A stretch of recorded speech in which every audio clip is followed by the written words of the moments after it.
PSG versus Tottenham. Do you think Mohammed Kudus scores in today's game? Let me know your answers down below in the comments. Bookmark this. Mohammed Kudus is going to score today. I just have that feeling that today he's going to score for Tottenham against PSG. But then let me know, do you think Kudus scores a goal today? In today's video, we are going to talk about Mohammed Kudus in that particular game, our expectation for Mohammed Kudus against PSG. We're also going to talk about Thomas Partey's performance for Villarreal against Dortmund in the UCL, and also talk about an injury that has happened to a Black Star player that pains me a lot. So please make sure to like, subscribe, and also turn on notification. My name is Adam. Thank you for watching this particular video. Quickly, let's jump into it and begin with Mohammed Kudus. Today in the UCL, it is PSG versus Tottenham. You and I know this is not the first time these two are meeting with this particular squad this season. When the season began, the UEFA Super Cup, yes, the winner of the UCL faced off with the winner of the Europa League. In that game, look, the way Mohammed Kudus performed, I was like, hey! That was a great performance for Mohammed Kudus. The way he handled Nuno Mendes, played very well.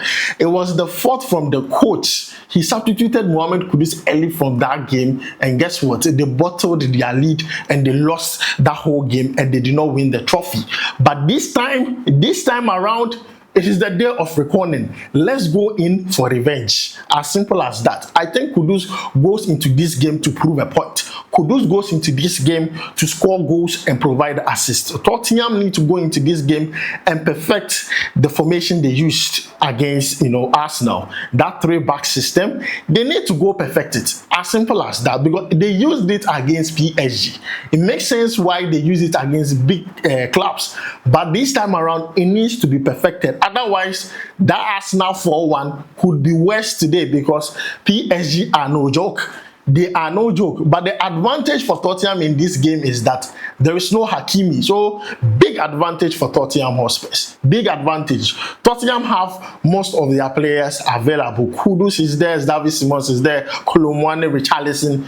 Definitely they can get the job done. If you notice the UCL, you see a lot of upsets. A lot of upset is happening. Yesterday, look at Man City. Those upsets, Galatasaray, just imagine. Tottenham causing an upset today is going to be interesting, because I know a lot of people will be like, oh, Tottenham is not going to win. Tottenham is not going to win. But I'm telling you, bookmark this right now. Mohammed Kudus is scoring in that game, and I know we all have high expectations for him because of what he has done and the kind of level we want him to reach. But trust me, this is one of those games he's not going to joke with at all. Trust me. Kudus versus Nuno Mendes, a bit the fucking yeah. Today, look. Kudus is going to do wonders. I'm telling you, Kudus is going to do wonders. But then, guys, that is the update I have to say concerning Mohammed Kudus. Today they are playing, so let's hope for a win for Mohammed Kudus. Let's hope that he scores a goal today, because I have a feeling that he scores a goal today. Now, let's move away from that and talk about Thomas Partey. Yesterday I talked about him, but I left out some key elements, so I deleted the video. I have to talk about him again today. You see, Villarreal lost that game by 4-0. But the truth of the matter is, Thomas Partey performed extremely well. He was rated 6.4. He played 65 minutes. Now, a lot of people were blaming him for the third goal. I think he went in an attempt to prevent the goal from, happening. But then, indirectly, he helped the ball deflect and all that. But that's aside. If you take a look at Thomas Partey's performance for Villarreal, I'm telling you this, he deserves a better club. If Thomas Partey can survive this period, sort out his legal issues, trust me, he deserves a better club. It pains me right now he's not with this Arsenal team. Because you see, Villarreal here, they lack experience. What happened just yesterday means they lack experience. You see, when they conceded that goal in the first half, second half, when they started playing red card, that red card really dictates the pace of the rest of the game. And guess what? They ended up conceding more goals in the second half as compared to the first half. But the first half, the way they played they played to the extent that I think they scored a goal which was disallowed. Yeah, Villarreal. And Thomas Partey was immense, very impactful for them. And I feel like, as much as Villarreal are a good side, Thomas Partey makes them a better side. And you and I would agree that You see this Villarreal side, they lack UCL experience as compared to Dortmund. Dortmund, they have gone to UCL final before. What haven't they seen before? I'm not for UCL final that. Yeah, they have gone to UCL final before. That was against Real Madrid, I think some few years back. And this team continually performs very well. They don't joke. Yeah, they don't joke.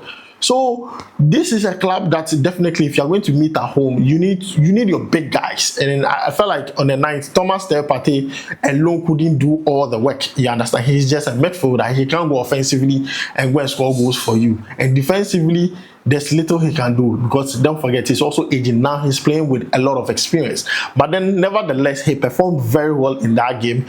And yesterday I just left out some of the key elements in how I wanted to say it. That's why I deleted that video and I decided to do it today again. Thomas Partey is a very good player and I think he deserves better.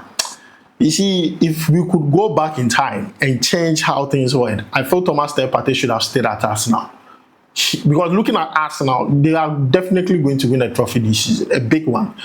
If not the UCL, definitely I see them winning the English Premier League. But it pains me Thomas Partey is not there. I mean, what is there to say? What has happened has happened. But then guys, this is the updates concerning Thomas Partey, an excellent player by all standard, and he lived up to the hype in the way he performed in the UCL. Now, let's move away from that and talk about Brandon Thomas-Asante. Coventry played a game against Middlesbrough. They won that game by 4-2.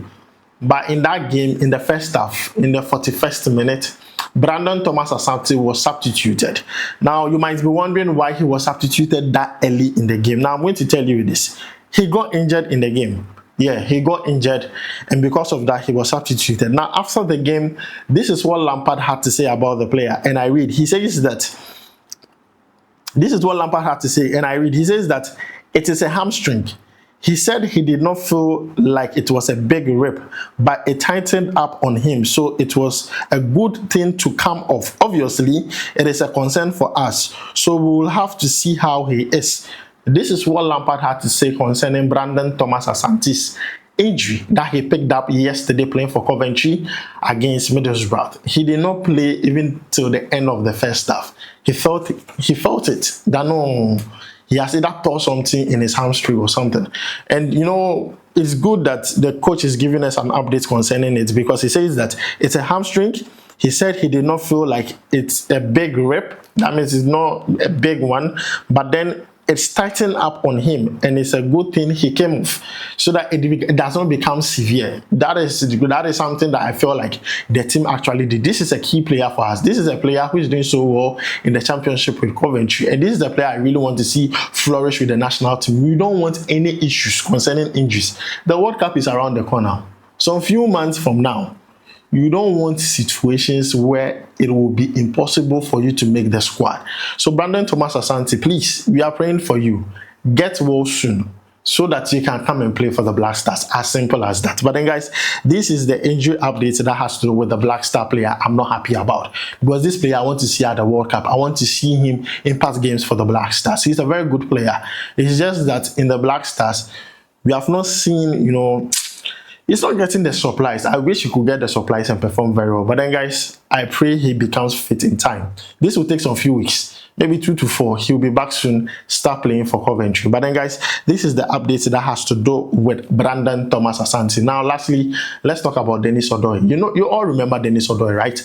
Now Dennis Odoi has signed for NAC Breda in the Dutch Eredivisie for the end of the season, with an option for a further 1 year. He signed as a free agent, and this is a player who I'm sure wants to go to a club who is doing so well, probably playing, you know, in one of the top leagues in Europe.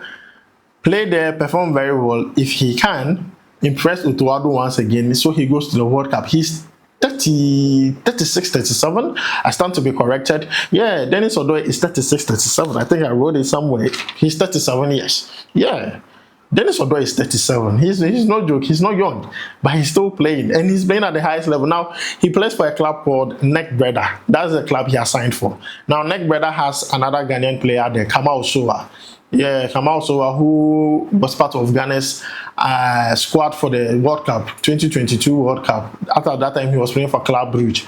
Now his neck brother also doing pretty much very well. But then Dennis Odoi has joined him there as a free agent till the end of the season with an option of an extra 1 year. But then, guys, let me know what you think about this down below in the comments. This is all good news concerning our players, except Brandon Thomas-Asante's injury. We pray he's fit enough to return as early as possible. I think since they saw the hamstring very early, it is not going to take too long. And that is the good news about this. It's not going to take too long. So guys, this is the update I have concerning all these players. After the game, we will talk about their performance and how they did. So guys, don't forget to like, subscribe, and also turn on notification. My name is Adam. Thank you for watching. Charlie, goodbye.